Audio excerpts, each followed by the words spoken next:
ओम नमः सिद्धेभ्य। मंगलमय मंगल करण वीतराग विज्ञान, नमो ताहि जाते भये अरहंतादि महान। करि मंगल करि हो महाग्रंथ करण को काज, जाते मिले समाज सब पावे निज पद राज। पंडित साहब एक क्वेश्चन था, सुलभ बोल रहा हूँ।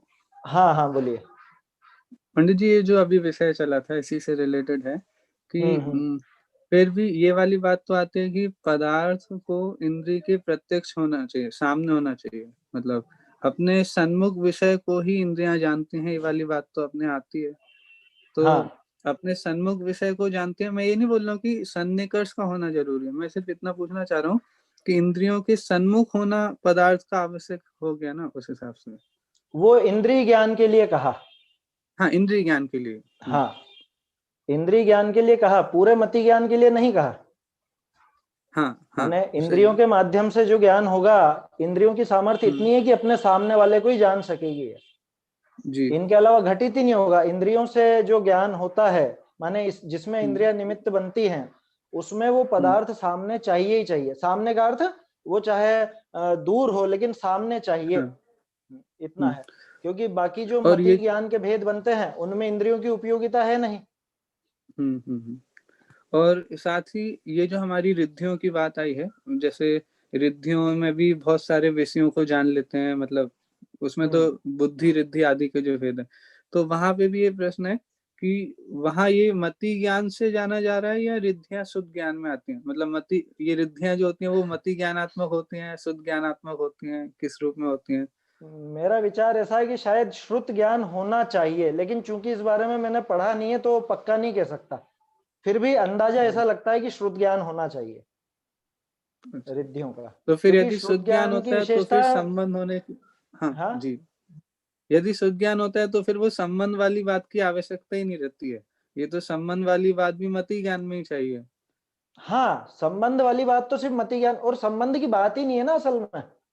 हाँ तो मति से है जी, कि शुद्ध सम्मुख से, वो पने फर्क ही वाली नहीं बात, पड़ेगा। संबंध से मतलब वो सम्मुख पने की बात जो थी। हाँ, वो भी सिर्फ मति ज्ञान, इंद्रिय जन्य मति ज्ञान मात्र, मन जन्य भी नहीं। मन में तो हाँ, पता नहीं कहाँ कहाँ का भी जान लेता है। वर्तमान हो जी। नहीं हो, भूत भविष्य का हो, दूर हो, कैसा भी हो, हम्म, मन से तो हम्म, जानने में आ जाता है। लेकिन इंद्रियों से जो ज्ञान हो रहा है वो तो साक्षात सामने चाहिए। सामने का चाहिए का जी। मतलब सन्निकर्ष नहीं, है ना। हाँ इतना हाँ हाँ, तो लेना चाहिए उसमें, जी। है ना। धन्यवाद पंडित जी। हाँ, चलिए। अपना विषय चल रहा था सातवें अधिकार पर निश्चयाभासी का प्रकरण। और इसमें अपन ने स्वच्छंदताएं तो देखी ही थी। स्वच्छंदताओं के बाद अपनी बात चल रही थी कि किस तरह से उसकी प्रवृत्ति रहती है। स्वच्छंदता में अपन ने बात की थी क्या क्या नहीं करता है, और अब स्वच्छंदता ये प्रवृत्ति में बात आ रही है वो क्या क्या करता है, वो निश्चयाभासी जी, है ना। राग द्वेष जी भर के करता है, उसका कोई उसको विचार नहीं रहता, कोई पाबंदी नहीं लगाता, है ना। शुरू में तो बात आई थी कि बस वो शुद्धात्मा का थोड़ा बहुत चर्चा कर ले, चर्चा भी क्या कर ले, सिर्फ विचार कर ले, उतने मात्र से खुद को ज्ञानी समझने लग जाता है। फिर दूसरा बिंदु था कि ज्ञानी को तो आश्रव बंद होता नहीं है, तो अब जी भर क्या रागादि करो, राग द्वेष करने का डर क्यों रहेगा अब। कल हमने बात भी की थी कि हमको जरा भी भय नहीं लगता कुछ भी बातें करने में, या आपस में कलह करने में, विवाद करने में, या दो जने मिलके तीसरे की बात करने लग जाते हैं। ये सारी बातें कल उदाहरण के रूप में हमने ली थी। तो उसमें जरा भी उसको विचार नहीं रहता, थोड़ा भी वो अपनी इस प्रवृत्ति पर लगाम नहीं लगाता। क्यों नहीं लगाता? क्योंकि उसको ये पक्का विश्वास है कि ज्ञानी को तो आश्रव बंद होता नहीं है, और मैं तो हूं ज्ञानी, तो मैं ज्ञानी हूं तो मुझे आश्रव बंद होने का सवाल ही पैदा नहीं होता। तो मुझे राग द्वेष, ये राग द्वेष वगैरह तो मुझ में है ही नहीं, ऐसा सोच करके बैठा हुआ है।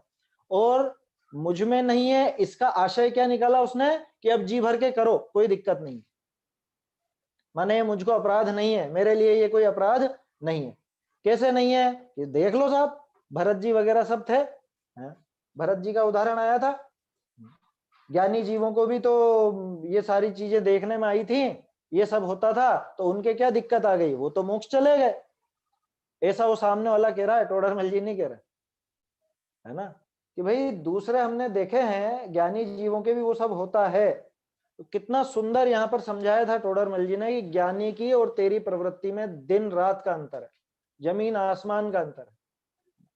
अब वो किस्मत की बात रही कि वो पंक्तियां लिखी थी समझाने के लिए, फिर उनको विकल्प आया कि ये और आगे समझाएंगे, तो फिर वो पंक्तियां काट दी।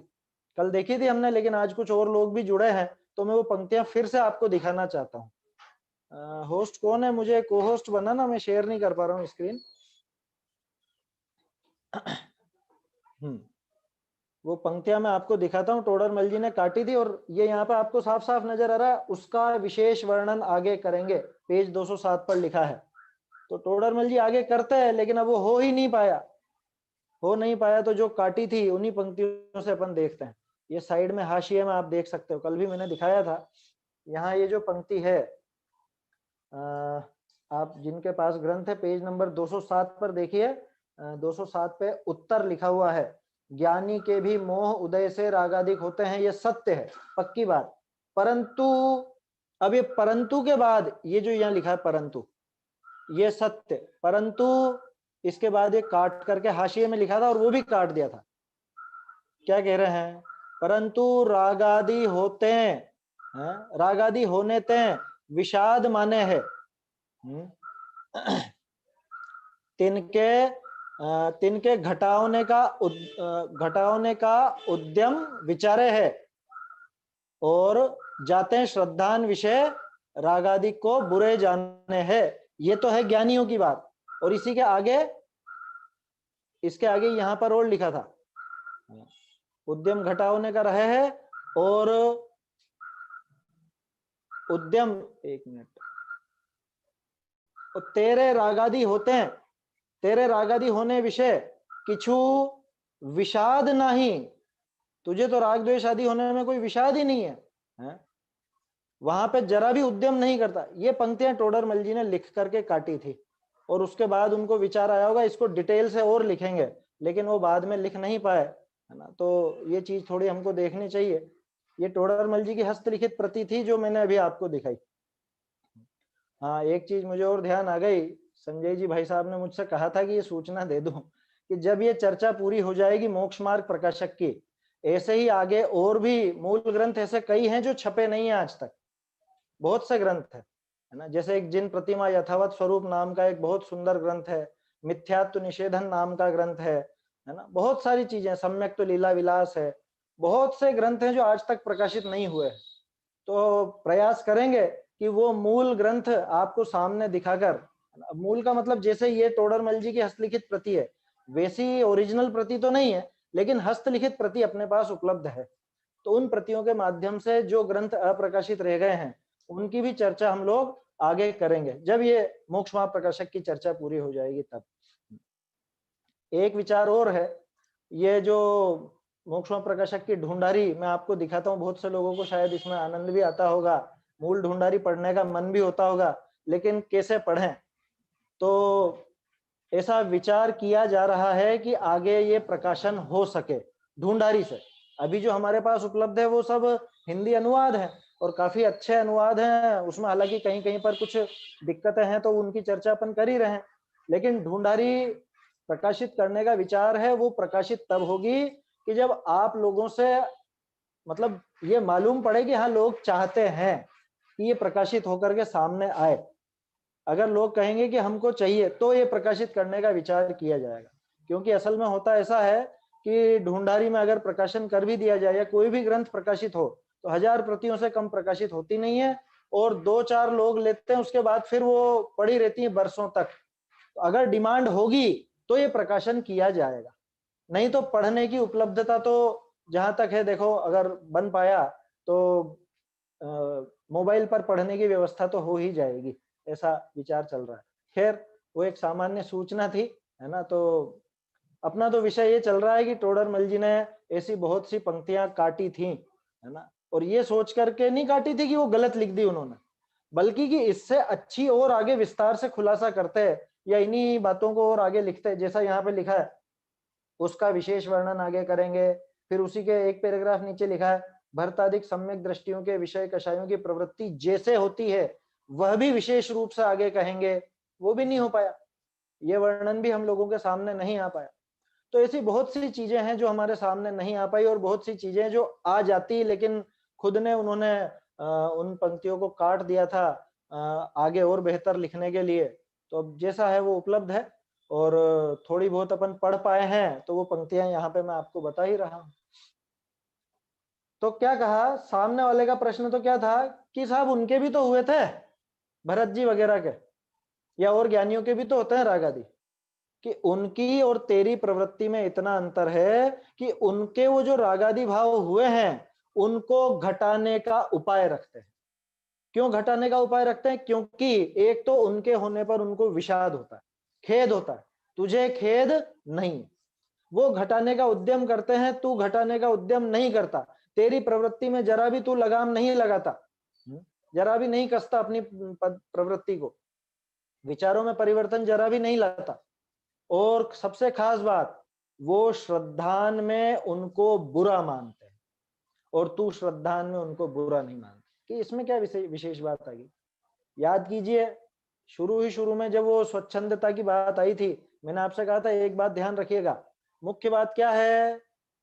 आखिर में फिर से टोडरमल जी लिखेंगे वही मुख्य बात, रागादि मिटाने का श्रद्धान, रागादि घटाने का श्रद्धान, उसका नाम सम्यक दर्शन, रागादि घटाने का ज्ञान, उसका नाम सम्यक ज्ञान, और रागादि जैसे घटे वैसी क्रिया, वैसी प्रक्रिया पद्धति, उसका नाम सम्यक चारित्र होता है। तो यहाँ पे अगर तू मोक्ष मार्गी होता तो तेरे हृदय में ये रागादि बुरे हैं ऐसा श्रद्धान बैठा होता, तेरी प्रवृत्ति वैसी नजर आती, लेकिन नहीं आती नजर। इसका मतलब कि तू वो जो बहाना कर रहा है ज्ञानी होने का, ज्ञानी तो तू है नहीं, और खुद को ज्ञानी मान करके ऐसी स्वच्छंद वृत्ति करेगा तो खुद के पैरों पर ही कुल्हाड़ी मारेगा। देखिए है ना, इसमें देखते हैं आगे अपन।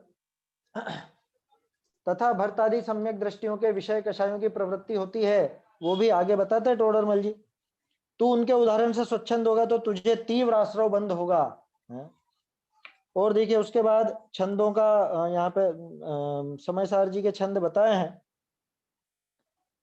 कि ज्ञान नय का अवलोकन करने वाले भी जो स्वच्छंद मंद उद्यमी होते हैं, ये पंक्ति बहुत अच्छी लगती है मुझे, जो स्वच्छंद मंद उद्यमी होते हैं वे संसार में डूबते हैं। कई बार ऐसे महान लेखकों के वो पढ़ते हैं ना, कुछ कोट वगैरह या कोई निबंध वगैरह, उसमें कई बार ऐसी बातें पढ़ी है, क्या बहुत योग्य हो, बहुत योग्यता वाला हो, बहुत ज्यादा प्रतिभाशाली हो, फिर भी प्रमाद के कारण वो बिगड़ जाता है, खत्म हो जाता है, उसकी सारी प्रतिभा धूल धानी हो जाती है, सब खत्म हो जाती है प्रतिभा वगैरह, कुछ दम नहीं रखता, वो नष्ट हो जाता है। ये लिखा ना जो संसार में डूबते हैं, किस लिए? कि ज्ञान तो बहुत कर लिया, ज्ञान नय का अवलोकन करने वाले का क्या मतलब? निश्चयाभासी, और आत्मा आत्मा आत्मा ऐसी बात रट ली है। और मंद उद्यमी है, लिखा ना स्वच्छंद मंद उद्यमी है, वे भी संसार में डूबते हैं, निश्चित रूप से डूबते हैं संसार में। इसके आगे भी और है, आगे देखिए 208 पेज पर। अब अपन मैं सिर्फ खास खास चीजें आपको इसमें बता रहा हूं, पूरा प्रकरण अपन नहीं देख रहे हैं।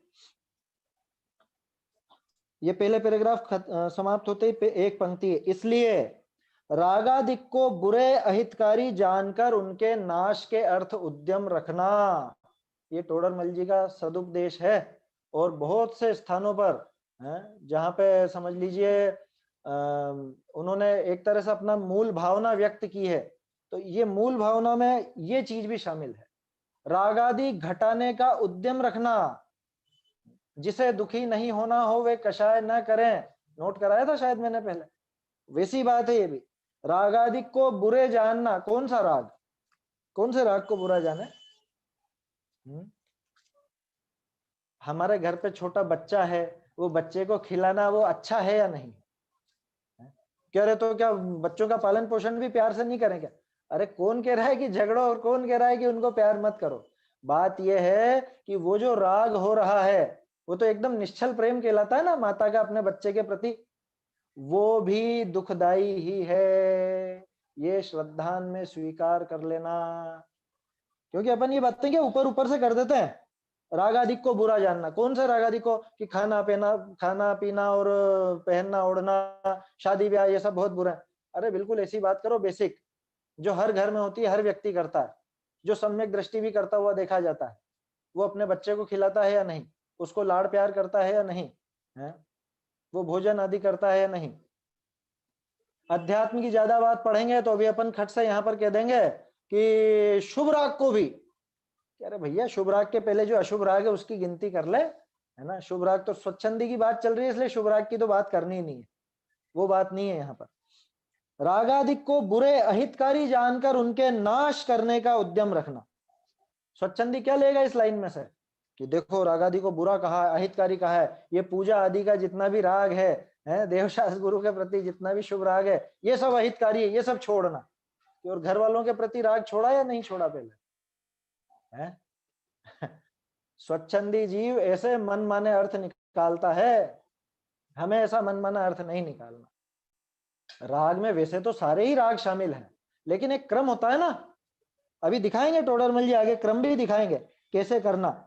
ये आगे इसी के आगे देखो क्या कह रहे हैं वहां, अनुक्रम से पहले तीव्र रागादि छोड़ने के अर्थ अशुभ कार्य छोड़कर शुभ में लगना, जो कल आया था ना, शुभ को उपाय करके अंगीकार करना, 206 पेज पर शुभ का जो लिखा था मैंने सुधार करवाया, वहां शुभ को है कि शुभ को उपाय करके अंगीकार करना। वैसी बात है ये, क्या करना, क्रम से रागादि घटाने का अगर श्रद्धान हो गया है तो रागादि घटाने की प्रवृत्ति भी चलेगी। अब वो कैसे चलेगी कि एकदम से तो नहीं छूटेगा, है ना। अनंत काल का है तो एकदम से चला जाए ऐसा भी नहीं है, मिथ्यात्व तो एकदम से चला जाएगा, उसकी नहीं है दिक्कत, लेकिन रागादि तो क्रम से जाएंगे। तो क्रम क्या हो कि पहले तो अशुभ राग छोड़, और अशुभ राग में अशुभ द्वेष भी शामिल है ना। राग राग बोलते रहते हैं पर द्वेष की बात नहीं करते।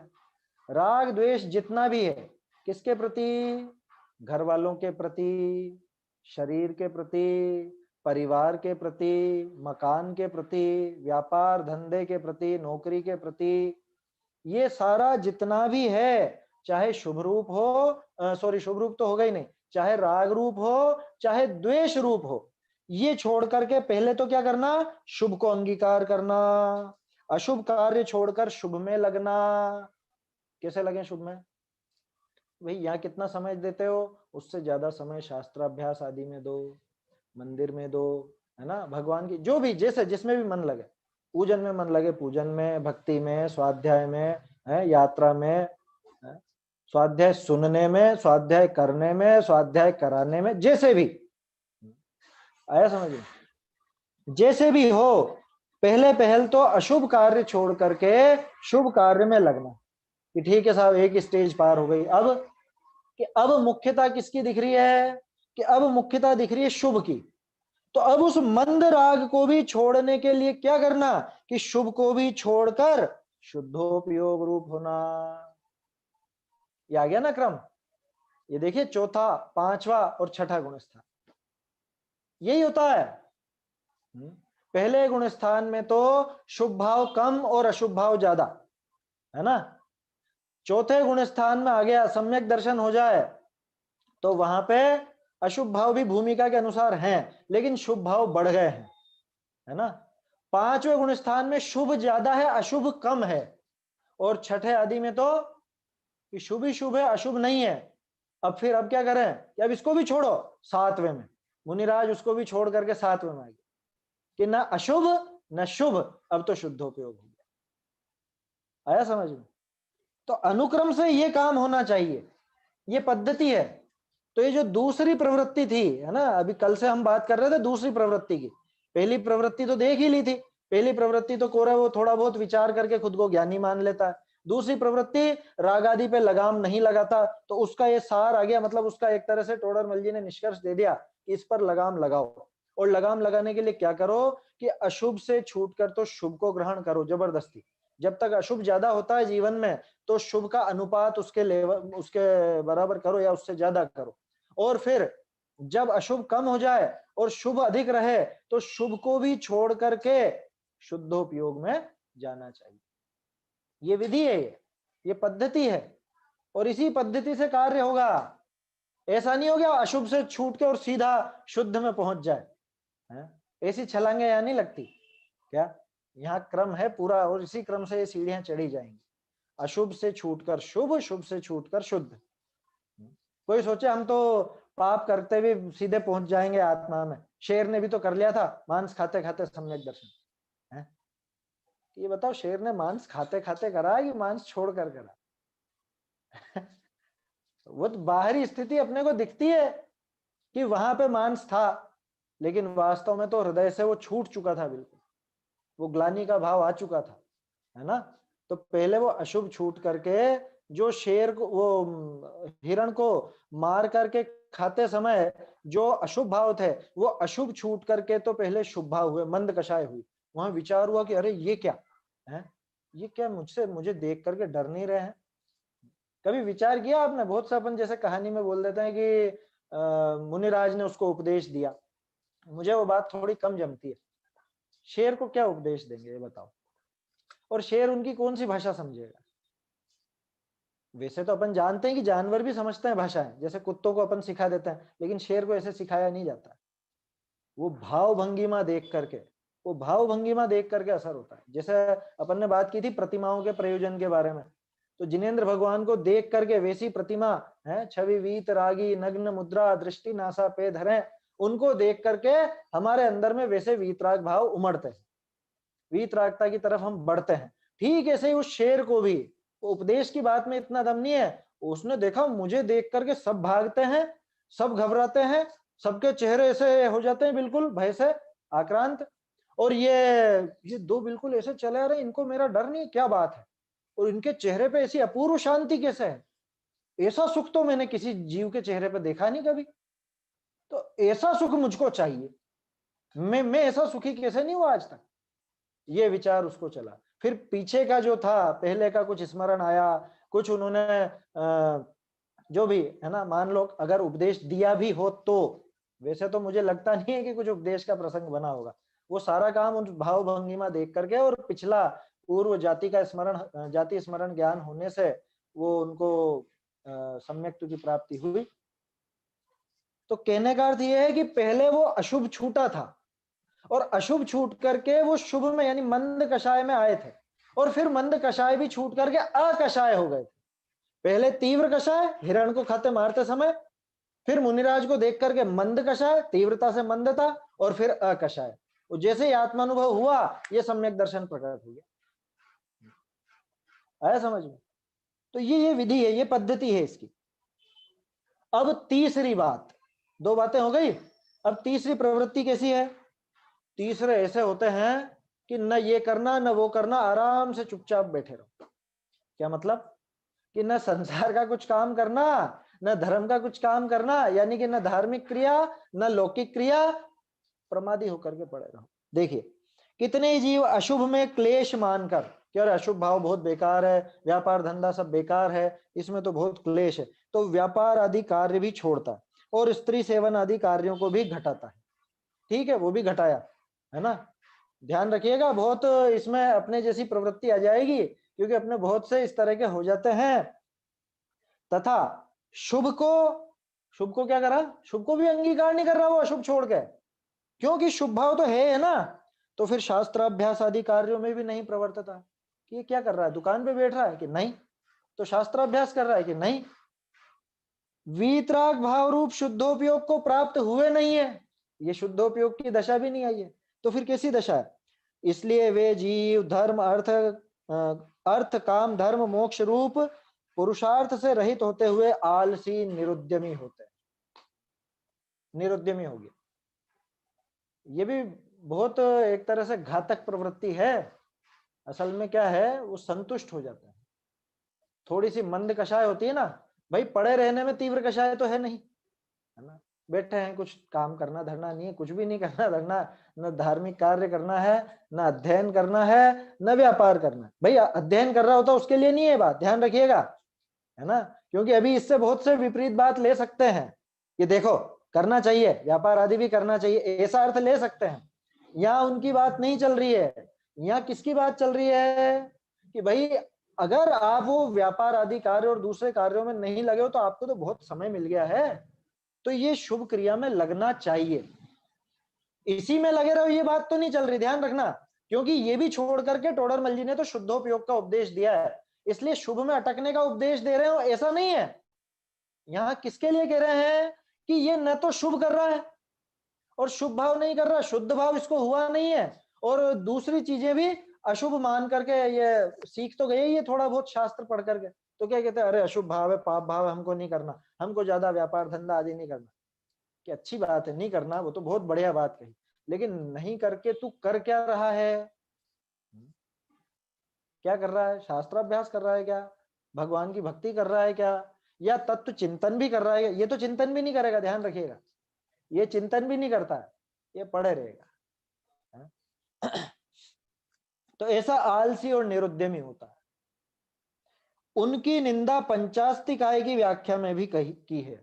आपको पता है ये जो निश्चयाभास, व्यवहाराभास, उभयाभासी का प्रकरण है ना, ये मूल रूप से पंचास्तिकाय संग्रह की देन है, वहां पे है ये प्रकरण, वहां से लेकर के ये चला, कहीं कहीं पर आचार्यों ने इसको उठाया, दीपचंद जी कासलीवाल ने भी इसका वर्णन किया, लेकिन ये हाईलाइट हुआ टोडरमल जी से।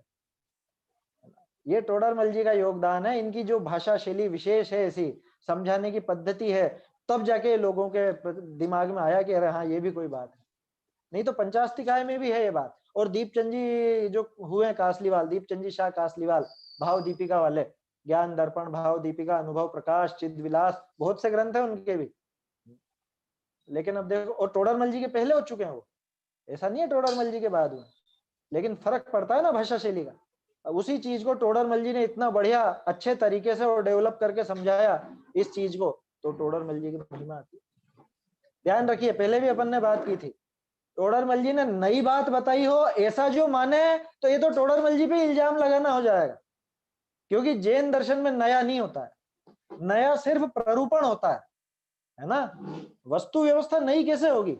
आदिनाथ जी ने जो बताया महावीर स्वामी उससे अलग नहीं बता के गए, वस्तु व्यवस्था में नया कुछ नहीं होता। और जो ये कहता है कि मैं नई बात बताता हूं, मैं ये नई बात आपके सामने लेकर आया हूं, झूठ बोलता है, जो ऐसा कहे वो झूठा है ना। नया सिर्फ कहने की शैली हो सकती है नई, है ना। जैसे मैं बोल रहा हूं तो मैं कुछ दो चार उदाहरण जो मेरे दिमाग में आते हैं वो बताऊंगा, आप बोलोगे तो आप आपके दिमाग में जो आते हैं वो बताओगे, तो ये शैली का अंतर हो सकता है। मूल बात से अगर हट करके कोई नई बात कहे तो वो झूठा है, वो बात झूठी है, वो जैन दर्शन नहीं हो सकता, जैन दर्शन में नया नहीं होता कुछ भी।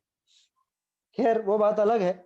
यहाँ तो वो जो निरुद्यमी हुआ क्या कह रहे हैं, उनके लिए दृष्टांत दिया जैसे बहुत खीर शक्कर खाकर, ये खीर शक्कर नहीं था, ये खीर खांड था, है ना। मूल जो पंचास्तिका है वहां पर भी, और टोडरमल जी ने भी खीर खांड ही लिखा है, हस्तलिखित प्रति में खांड है, अब इसको शक्कर कर दिया, है ना। खैर वैसे उदाहरण है, कोई ऐसी बहुत बड़ी दिक्कत नहीं है उसमें, लेकिन शक्कर और खांड में अंतर होता है, मैं ये कहना चाह रहा हूँ।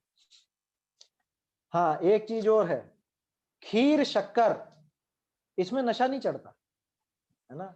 खीर खांड थोड़ी भारी पड़ जाती है, खांड जो होती है, खांड सारी शक्कर जो होती है वो शायद थोड़ी भारी पड़ती है ऐसा कहते हैं। दही के साथ तो नशा कारक बताते हैं उसको, दही के साथ जो वो खांड होती है, शक्कर होती है, वो नशा कारक का काम करती है। दही के साथ, दही में शक्कर डाल के इसलिए नहीं खाया जाता। और ये जो है खीर शक्कर का उदाहरण है, ये शायद इतना उचित घटित नहीं होगा जितना खीर खांड का होगा। खैर उससे कोई विशेष फर्क नहीं पड़ता। कहने का अर्थ है गरिष्ठ भोजन करके, आप दूसरा उदाहरण लेना चाहो तो वो ले लेना, गरिष्ठ भोजन करके जैसे पुरुष आलसी होता है? हमारे यहाँ का उदाहरण लूं तो आज क्या है कि संडे बाटी दाल बना लो, बाटी दाल खा ली, ये सर्दी का मौसम है, ढोकले बना लो मक्का के, और फिर उसके बाद दिन में धूप में पड़ के सो जाओ आराम। जैसे खीर खांड खाकर पुरुष आलसी होता है, और देखो क्या कहा, वह जैसे वृक्ष निरुद्यमी है। कैसा उदाहरण दे दिया, पेड़ भी निरुद्यमी होता है, पेड़ ना इधर हिलता है ना उधर हिलता है, है, वृक्ष की तरह बस एक स्थान पे यूं पड़े रहता, वैसे ही वे जीव आलसी और निरुद्यमी हुए हैं। देखो दो उदाहरण लिए टोडरमल जी ने, एक तो पुरुष आलसी होता है और वो जो वृक्ष निरुद्यमी होता है। वृक्ष आलसी नहीं है, वृक्ष आलसी नहीं है, वृक्ष के आलस नहीं चढ़ा, पुरुष के आलस चढ़ा। वृक्ष निरुद्यमी है, वो बेचारे को आलस करने का अवसर नहीं है उसके पास। वृक्ष में जो जीव हैं उनमें कोई आलस की भावना हो ऐसा नहीं है, उनमें सामर्थ्य ही नहीं है हिलने डुलने की। तो एक जो खुद आगे होकर के जिसमें योग्यता थी और उसके बावजूद प्रमादी होकर के काल गंवा रहा है। दूसरा कि जिसमें सामर्थ्य ही नहीं है। भैया ये समझ लो उदाहरण से कि अगर अभी जो योग्यता मिली है, अपनी इतनी लायकात हुई है, अगर अभी ये काल प्रमाद में गंवा दिया तो आगे तो वृक्ष जैसे ही हो जाएंगे। अभी उद्यमी होने का मौका है, अभी निरुद्यमी होकर के अगर काल गंवा दिया प्रमाद में तो फिर तो वृक्षों जैसे निरुद्यमी हो जाएंगे। अभी तो उस व्यक्ति आलसी जैसे निरुद्यमी है, बाद में वृक्षों जैसे निरुद्यमी हो जाएंगे। अब देखिए फिर से वो प्रकरण आ रहा है कि अब इनसे पूछते हैं, है ना, अब उसका मन टटोल रहे हैं टोडरमल जी कि तुमने बाह्य तो शुभ अशुभ कार्यों को घटाया, दोनों ही घटाए उसने, शुभ भी घटा दिए और अशुभ भी घटा दिए कि ठीक है, लेकिन उपयोग तो भाई बिना अवलंबन के कभी रहता नहीं है। तो तुम्हारा उपयोग कहाँ रहता है सो कहो कि तुम क्या क्या करते हो, पलंग पे पड़े पड़े क्या विचार कर रहे हो ये तो बताओ। यदि वह कहे कि आत्मा का चिंतन करता है कि साहब मैं तो आत्मा का ही विचार करता हूँ, कि अच्छा व्यापार धंधा दुकान आदि तो कुछ है ही नहीं है, क्या करते हो? ऐसा प्रश्न हम लोगों से बहुत पूछा जाता है, बहुत से स्वाध्यायियों से पूछा जाता है कि आप करते क्या हो? मतलब उनको ये लगता नहीं कि स्वाध्याय नाम का भी कोई काम होता है। स्वाध्याय करते हैं ऐसा जवाब दें तो उनको समझ में नहीं आता, है ना। मेरी बहन जब छोटी थी, छोटी वाली बहन, तो वो छोटी थी, अब स्कूल में जाती, पूछते पापा क्या करते हैं, क्योंकि ऐसा व्यापार धंधा कुछ नजर आता नहीं है, वो यही कह देती थी स्वाध्याय करते हैं। अब सामने वाले समझ नहीं पाते स्वाध्याय क्या चीज होती है, वो सोचते पता नहीं कुछ ऐसा अलग सा काम होता होगा। खैर वो अलग बात है, वो पूछा जाता है व्यापारिक कार्य के लिए कि भाई व्यापार धंधे में क्या करते हो। अब जिनका कोई व्यापारिक कार्य नहीं दिखता उनसे पूछा जाता है आप करते क्या हो। अब अगर वो स्वाध्याय आदि करता हो तब तो उसके पास एक काम है, वो उसके मन लगाने का साधन है। अब ये जो स्वच्छंदी है इसकी प्रवृत्ति कैसी है कि ये तो व्यापार धंधा भी नहीं कर रहा और ये शास्त्रों में भी नहीं लग रहा है, ना मंदिर में लगा हुआ, मतलब कुछ तो करता दिखाई दे ना, पड़ा रहता है, कोरा पड़ा रहता है, ना घर का कुछ काम करना ना मंदिर का कुछ काम करना। मंदिर का मन है धर्म का, है ना, ना लौकिक कार्य करना ना धार्मिक कार्य करना। और कार्य कोरी बाहरी क्रिया की बात नहीं कर रहा हूं, शुभ भाव भी इसके नहीं चलते। क्यों? क्योंकि शुभ को तो है ही कह चुका है? उन भावों में भी मन को नहीं लगाता। तो उससे पूछते हैं भाई तेरा उपयोग कहां रहता है ये बता। तो वो कहता है कि आत्मा का चिंतन करता है। भैया आत्मा का चिंतन करते हैं साहब हम बैठे बैठे। अब टोडरमल जी देखो उसको किस तरह से कसते हैं सब तरफ से। तो शास्त्र आदि द्वारा अनेक प्रकार से आत्मा के विचार को तो तुमने विकल्प ठहराया पहले ही, है ना, विचारों को तो विकल्प कह चुका है ना स्वच्छंदता के समय, है कौन सा था, मेरे ख्याल से दूसरी स्वच्छंदता थी, तत्व चिंतन को विकल्प बता रहा था।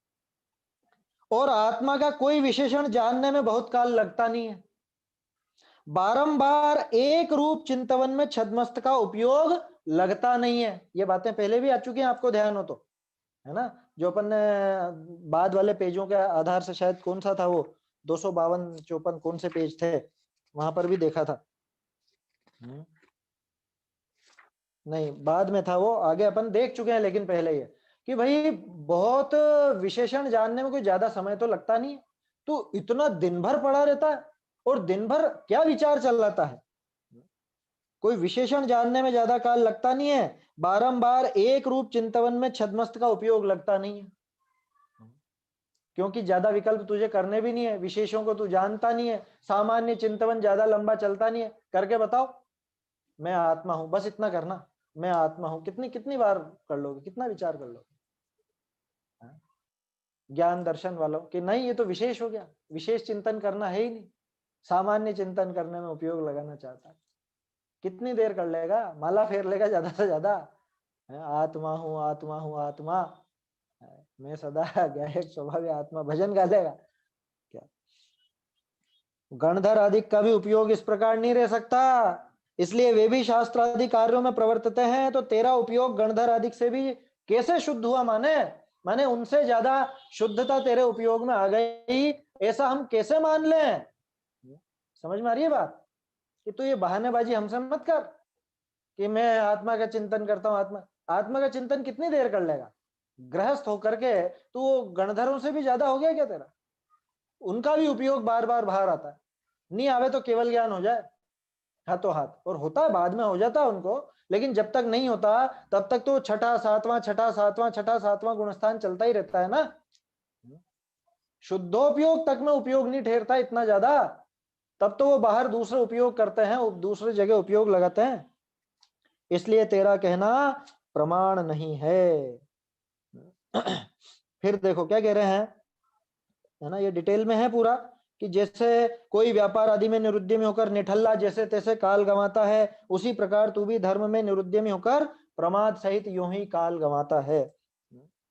देखो कैसी कैसी उसकी पद्धति है, कभी कुछ चिंतवन सा करता है, बैठे बैठे ऐसे ही बैठा रहेगा बहुत देर तक, है लेकर के कुछ ऐसे जैसे कुछ बहुत बड़ी योजना बना रहा हो या विचार कर रहा हो बहुत जबरदस्त। कभी बातें बनाता है, क्या हो चर्चा करें, कुछ आत्मा की कुछ बात करें, सार नहीं निकालेगा, कोरी बातें करता रहेगा। कभी भोजन आदि करता है, भोजन तो अब जरूरी चीज है तो वो तो करेगा ही करेगा। परंतु ये पंक्ति बहुत अच्छी है, अंडरलाइन कर लीजिएगा, अपना उपयोग निर्मल करने के लिए शास्त्राभ्यास तपश्चरण भक्ति आदि, यहां तक ही उपयोग निर्मल करने का साधन है ये भाई। उपयोग को अगर निर्मल करना है, उपयोग को अगर ये राग द्वेष के मल से हटाना है, तो आप क्या करो, शास्त्राभ्यास करो, तपश्चरण करो, भक्ति आदि करो। लेकिन अब इसकी बात देखें तो कि ये इन कर्मों में भी नहीं प्रवर्तता, शास्त्राभ्यास में नहीं लगता, तपश्चरण आदि में नहीं लगता, भक्ति आदि में नहीं लगता। ये सारी बातें स्वच्छंदता में आ गई ना। स्वाध्याय निरर्थक है, तपश्चरण क्लेश है, व्रत बंधन है, और शुभाश्रव है शुभ भाव नहीं करना। सूना सा होकर प्रमादी होने का नाम शुद्धोपयोग ठहराता। किसको कहता है शुद्ध शुद्ध अनुभव? एक तरफ बस यूं बैठे रहे, कुछ विचार नहीं चल रहा है, शुद्धोपयोग हो गया साहब, अनुभव हो गया। जैसे स्वाध्याय सभा में बहुत से लोग बैठे बैठे 5-7 मिनट बाद ही ये अनुभव हो गया, ऊँघने लग जाते हैं ना, ऊँघने लगे और एक आध झपकी आ गई और बहुत बहुत आनंद आया आज, बहुत आनंद आया आज, आज की चर्चा बहुत जबरदस्त हुई। उससे पूछो क्या चर्चा हुई, ये पता नहीं कुछ भी, ऐसा आनंद आता है उसको। वहां क्लेश थोड़ा होने से, देखो अब ये मान्यता क्यों पड़ी असल में, इसका मूल कारण क्या है? अब देखो टोडरमल जी की साइकोलॉजी, क्लेश नहीं हुआ ना कुछ भी, बाहरी हाथ पांव नहीं मारने पड़ रहे हैं, चुपचाप बस भोजन खाया पड़े हुए हैं, क्लेश नहीं हो रहा है, कोई झगड़ा टंटा भी नहीं, कुछ नहीं, कोई किसी से द्वेष बुद्धि भी नहीं, किसी से कोई विशेष ऐसा तीव्र राग भी नहीं। वहां क्लेश थोड़ा होने से जैसे कोई आलसी बनकर पड़े रहने में सुख माने, वैसे आनंद मानता है। इसका आनंद कैसा है? ये कोई आत्मानुभव का आनंद नहीं है, ये निठल्लेपन का आनंद है। क्या प्रमादी पड़ा रहे ना जैसे, ऐसा। आगे उदाहरण दिया है, वो सपने में कोई अपने को राजा मान ले। ये उदाहरण में खास बात है, आप नोट करना, मोह राग और द्वेष तीनों है इस उदाहरण में। कैसे है? जैसे कोई स्वप्न में अपने को राजा मानकर सुखी हो, उसी प्रकार अपने को भ्रम से सिद्ध समान शुद्ध मानकर स्वयं ही आनंदित होता है। ये मोह, मोह माने भ्रम, उस भ्रम से खुद को ऐसा राजा जैसा समझ लिया मैंने, ठीक ऐसे ही सिद्धों के समान खुद को मान बैठा, ये मोह। आगे, जैसे कहीं रति मानकर सुखी होता है ना, अभी अच्छा लग रहा है ना, सब चर्चा कितनी अच्छी लग रही है। रति मानकर सुखी होता है, इसमें मजा आ रहा है ना। हाँ हाँ ठीक है, बैठे बैठे कुछ नहीं, ऐसे ही प्रसन्न हो रहा है, पुरानी यादें हैं, पुरानी बातें विचार कर करके कि हम छोटे थे, नाना जी के यहाँ जाते थे, बहुत मजे करते थे, दोस्तों के साथ खेलते थे। सोच रहा है, सोचते सोचते चेहरे पे मुस्कान आ जाती, होता है ना ये। तो जैसे कहीं रति मानकर सुखी होता है, उसी प्रकार कुछ विचार करने में रति मानकर सुखी होता है। ये बहुत भयंकर गंभीर बीमारी है, ये अपन लोगों को भी होती है ये बीमारी। क्या? कुछ विचार करने में रति मानकर, थोड़ा बहुत विचार कर लिया, थोड़ा सा कुछ चर्चा कर ली, आनंद आ गया साहब, आज का तो बहुत बहुत बढ़िया रहा, आज का आनंद आ गया। ऐसे सिर्फ कोरे विचार में आगे क्या करना है, कुछ नहीं, बस बातें करनी है, बातें हैं, कोरी बातें हैं। ध्यान रखिए, टोडरमल जी ने कोरी बातें करने के लिए शास्त्र नहीं लिखा था। जो मुख्य प्रयोजन है वो हमारा पूरा होना चाहिए, मिथ्यात्व का नाश होना चाहिए, उस दिशा में कदम बढ़ना चाहिए। राग आदि घटाने पर टोडरमल जी का बहुत जोर था, वो घटने चाहिए, है ना। अकेले राग आदि नहीं, अकेला मिथ्यात्व भी नहीं, दोनों, क्योंकि इनका तो अंश भी बुरा है, ऐसा बता चुके हैं। जैसे कहीं रति मानकर सुखी होता है, उसी प्रकार कुछ विचार करने में रति मानकर सुखी होता है। ये राग, उसे अनुभव जनित आनंद कहता है। लो, वो राग भाव जो हो रहा है उसमें आत्मा का आनंद आया, जैसे ऐसा बातचीत करने में, चर्चा करने में आत्मा का आनंद चखा हमने। बहुत से लोग होते हैं इस तरह के, खुद उजागर करते हैं कि हमको तब ऐसा ऐसा हुआ था। आजकल तो जमाना है ना फेसबुक व्हाट्सएप का, तो मैंने देखा बहुत से लोगों की इस तरह की आदत रहती है कि सन इतने इतने में मुझको आत्मानुभव हुआ था और फिर बहुत आनंद आया था और ऐसा है और वैसा है। अच्छी बात है, आया होगा, उसकी अपन मना नहीं करते, लेकिन ये चीजें कोई ऐसे आगे हो करके बताने की नहीं। और आगे हो करके जो बताता है उसकी नियत में खोट है। क्या कहलाना चाह रहा है तू दूसरों से खुद को? उसे अनुभव जनित आनंद कहता है। अब तीसरा, द्वेष। तथा जैसे कहीं अरति मानकर उदास होता है, बैठे बैठे कोई ऐसी पुरानी याद आ जाए तो उदास हो जाए कि अरे कैसा नुकसान हुआ था, है वो बहुत बीमार हो गए और वो मर गए और ये हो गया और वो हो गया, बैठे बैठे उदास हो गए, आंखों से आंसू आ गए, होता है ना। उसी प्रकार व्यापार आदिक, पुत्रादिक को खेद का कारण जानकर उनसे उदास रहता है। लो साहब, अरे कहाँ फंस गए फालतू में ही, गृहस्थी नहीं होती तो इतना दंड फंद नहीं करना पड़ता, अब बीवी बच्चे हैं, परिवार है, तो इनके लिए ये सब भी करना पड़ता है, मेरा तो मन बिल्कुल भी नहीं लगता इस व्यापार आदि में। तो ऐसे इसने क्या सोचा, ये अपने को वैराग्य हो रहा है शायद, ये विरक्ति आ गई है, हमारा तो बहुत विरक्त हृदय है साहब, हमारा तो मन ही नहीं लगता घर परिवार में, क्या व्यापार धंधे में मन ही नहीं लगता बिल्कुल। ये समझता है कि ये वैराग्य, ये वैराग्य नहीं, जबकि असल में क्या है, वहां पे वो खेद होता है ना। अरे बच्चा है, मान लो बच्चा रोएगा, तो बच्चा जब रोता है तो माँ बाप का दिमाग भी तो खराब होता है ना, कि अरे क्यों रो रहा है यार, ये क्या तकलीफ है इसको, क्या परेशानी है बेचारे को। उसकी तकलीफ देख के अपने को तकलीफ होती है कि नहीं होती है? तो अपने को तकलीफ होती है, किसकी वजह से हुई, इसकी वजह से हुई। अब ये घर गृहस्थी नहीं होती तो अच्छा रहता, मजे में रहते, बिल्कुल अकेले आनंद में रहते हैं। ये खेद, क्यों खेद, किससे? वो क्लेश हुआ ना थोड़ा सा, उस क्लेश से इसको दुख आया है, असल में वैराग्य नहीं है ये। अगर वो बच्चा इस तरह का कुछ, वो ये तो एक बच्चे का उदाहरण है, बाकी सब ले लेना आप, परिवार में जो जो भी बातें होती है। पुत्रादिक को खेद का कारण जानकर, इसने जाना क्या, इसको खेद का कारण जाना है, और खेद का कारण जान करके वहां द्वेष बुद्धि रखता है, उदास होता है और उसको वैराग्य मानता है। सो ऐसा ज्ञान वैराग्य तो कषाय गर्भित है, ये कोई असली ज्ञान और वैराग्य नहीं है।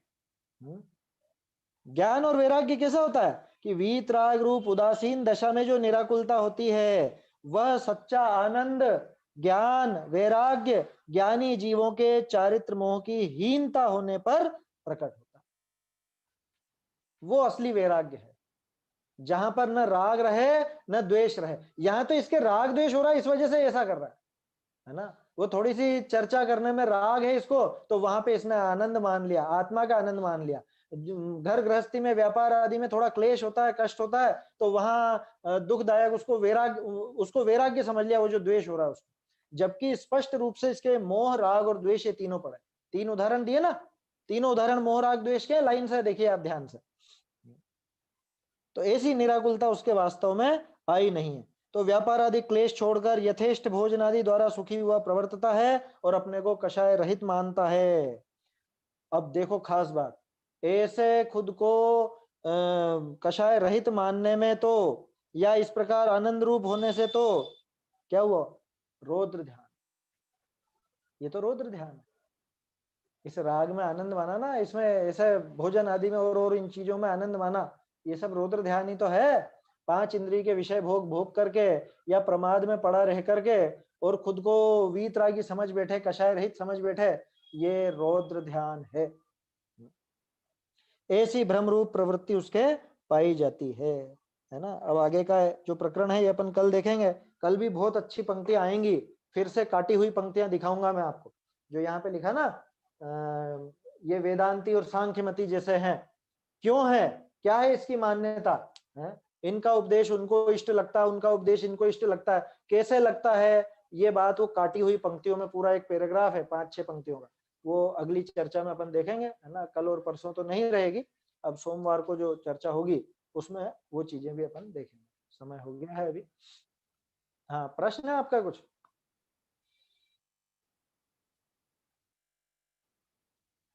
हाँ, कौन है होस्ट? विनीत जी, ये इनको अनम्यूट करना।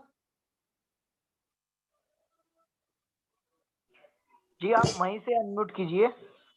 हाँ जी किया। हाँ हाँ, हो गया जी। हाँ, आ रही है आवाज? आ रही जय है जिनेन्द्र जी। जय जिनेन्द्र साहब जी हम कैसे पता लगाएं कि हमारे अंदर कौन सी कसाई चल रही है इस समय? अरे ये तो खुद को पता चलेगा ना अपने को। तो ये पता नहीं चलता ना कि कौन सी अनंत अनुबंधी चल रही है, प्रत्येक हम अनंत, देखो एक अनुमान मैं आपको बताता हूँ, कर्मों का तो अपन को अंदाजा नहीं है कि कर्म क्या है, कैसी स्थिति है, क्योंकि क्षयोपशमिक सम्यक दर्शन में भी कई बार हो करके छूटता है। एक ही जीवन काल में कितनी बार सम्यक तो छूटता है और सम्यक तो होता है। तो जितनी बार छूटा अनंतानुबंधी का उदय आया, और जितनी बार फिर से सम्यक हुआ तो अनंतानुबंधी दब गई। तो कैसे पता लगाएं, इसका एक छोटा सा पैमाना मैं आपको देता हूं।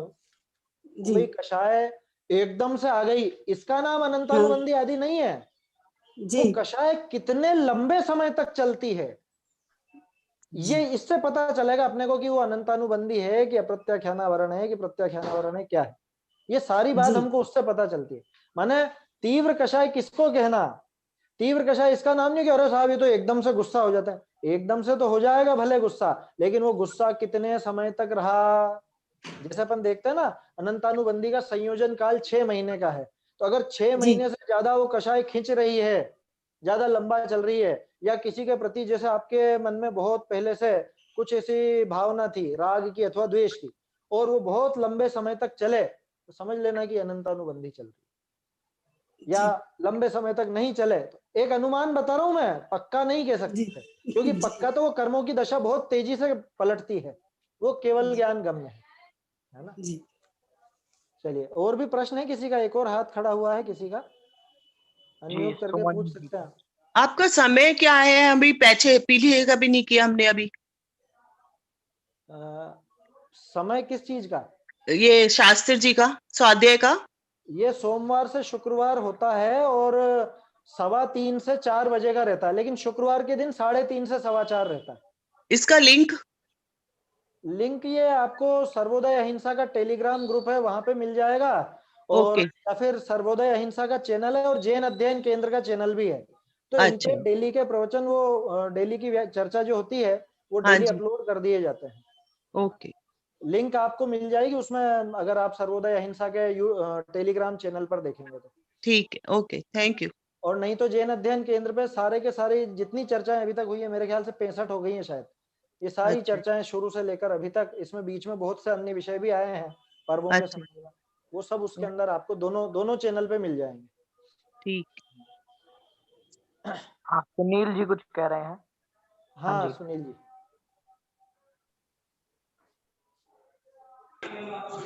हाँ जी जी। हाँ जी जिनेन्द्र भाई साहब, आवाज आ रही है? हाँ आ रही है, आवाज आ रही है। अच्छा पंडित जी, मैं ये कह रहा था, आपने जो ये कहा था कि ज्ञान ने अवलोकन करने वाले हैं वो भी संसार में हैं, तो वहाँ ज्ञान ने का मतलब क्या निश्चय भास है? हाँ निश्चय आभास। माने वो ज्ञान की मुख्यता रखी उसने, वो व्यवहार को पूरी तरह से उड़ा दिया। वो निश्चयाभासी के लिए है वो कथन, ज्ञान नय का जो कथन है वो ठीक। निश्चयाभासी के लिए है। ठीक। चलिए, है ना, धन्यवाद। समय हो गया है, समाप्त करते हैं आज की चर्चा। निज